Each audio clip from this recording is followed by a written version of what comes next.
Bir kere meseleye biraz yukarıdan bakabilmek lazım. Yani uyuşturucuyla mücadeleyi verebilmek için bir motivasyona ihtiyaç var. Onun için evvela ailelerin, bireylerin, hatta devletin neyle karşı karşıya olduğunu çok iyi tanımlaması lazım. Ben bunu bir örnekle izah etmeye çalışıyorum hep. O da Türk Altay Kırgız Destanı'nda bir mankurtlaşma diye bir tabir vardır. Mankurtlaşma şöyle ifade edilir.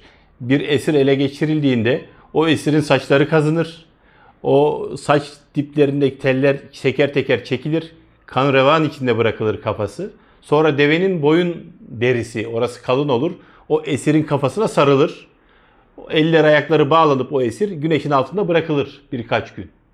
O kurumaya başladıkça deve derisi bir mengene gibi esirin kafasını sıkar.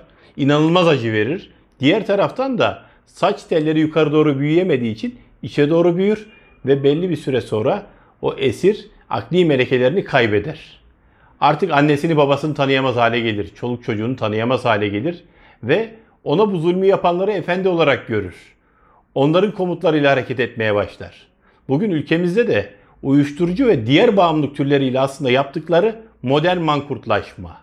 Çocuklarımız esir alınıyor, çocuklarımızın zihinleri işleniyor ve çocuklarımız maalesef arzu ettikleri emelleri doğrultusunda dış mihrakların, kötü niyetlilerin kullanılıyor.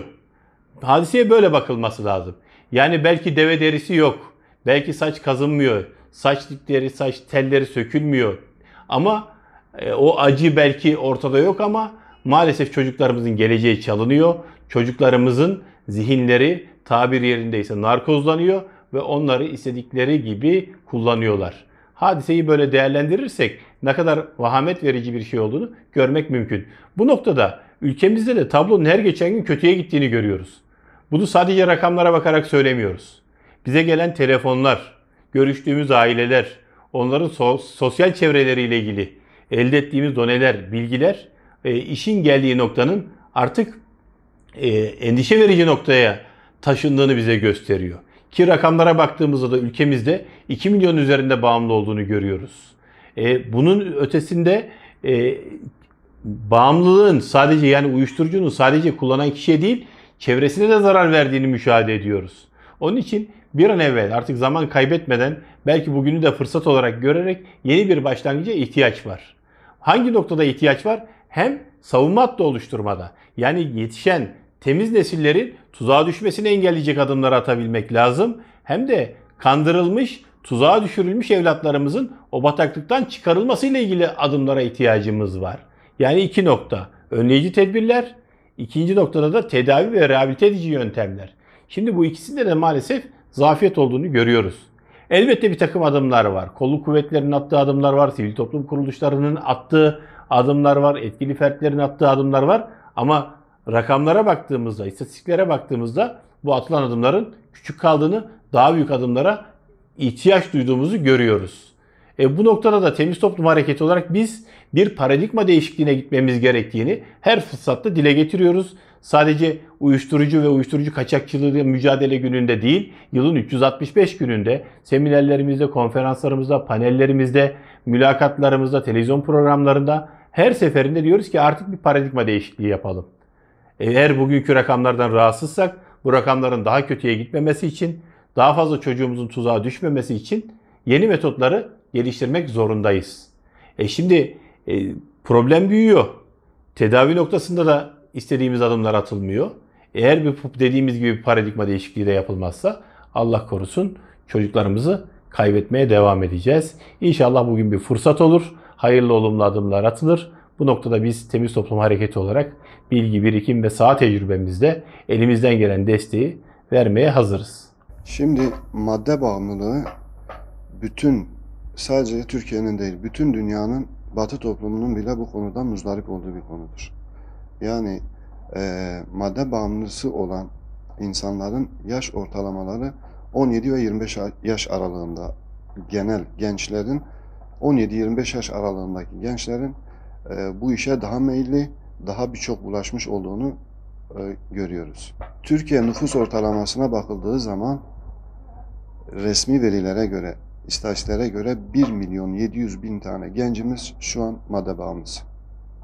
Ama risk altında olan gençlerimizin totaldeki rakamı 10 milyon gencimiz madde bağımlılığıyla yüz yüze risk altında. Uyuşturucu kullanan bir genç birey başta kendine zarar verir. Yani bedensel olarak kullanmış olduğu, almış olduğu maddeyi vücuduna zarar verir. İkincisi olarak ailesine zarar verir. Anne babasına ve sonunda da çevresine, topluma, yani tehlikeli bir birey olarak karşımıza çıkabiliyor. Çünkü o maddeyi aldıktan sonra sağlıklı düşünemiyor, sağlıklı kontrol edemiyor. Yani hareketlerini kontrol edemediği için bu sefer suça meylediyor. Suç işleme oranı toplumda çevresindeki insanlara karşı suç işleme oranı gittikçe yükseliyor. Türkiye'de yapılan araştırmalara göre suç işleme oranlarında, mesela cinayet işleme oranlarının %33.3'ünü madde bağımlıları yapıyor. Özür dileyerek söylüyorum, tecavüz olanlarının %40'ını ve saldırı olaylarının da %20'sini madde bağımlısı olan gençler tarafından yapıldığı istatistiklerde kayıt altına alınmıştır. Uyuşturucuyla mücadele etmek en başta kamu kurum ve kuruluşların görevidir. Ve bunun yanında sivil toplum kuruluşlarına da çok büyük işler düşüyor. Fakat sivil toplum kuruluşlarının maddi imkanları kısıtlı olmasına binaen bu işi en iyi yapabilecek kamu kurum ve kuruluşlarıdır. Bu konuda kamu kurum ve kuruluşlar tedavide madde bağımlılarına yardımcı olma gayreti içerisindedirler. Bir takım faaliyetler, bir takım tedaviler, sağlık kuruluşları var bununla alakalı. Fakat bunun takibinde, bunun akıbetini, bunu tedavi ettikten sonra başıboş bırakıp takip etmemeleri, bu gencin tekrardan uyuşturucuya bulaşma, maddeye bulaşma olasılığı çok yüksek. Yani bizim bu konudaki tavsiyemiz madde bağımlısı genci tedavi ettikten sonra devlet kurum ve kuruluşlarında bunları istihdam edip aileleriyle birlikte irtibat halinde olup bunun takibini çok iyi bir şekilde yapmaları gerekiyor. Tabii ki bu da yetmiyor. Bunun yanında yani asıl olan aslında bu gençlerimizin bu uyuşturucu, bu madde bağımlısına sevk yani yönelmelerinin ana sebebi kalplerinin boş oluşlarındandır. Yani biz İslam'dan, özümüzden uzaklaştığımız sürece işte kalbimiz, beynimiz daha değişik şeylerle meşgul olduğu için bizim hayata bakış açımız da o yönde ilerliyor. Ama biz özümüze dönersek, biz İslam'a, Kur'an'a, Peygamberimizin hayatına bakarsak inşallah tedavide yani İslam'ın daha etkili olduğunu göreceğiz.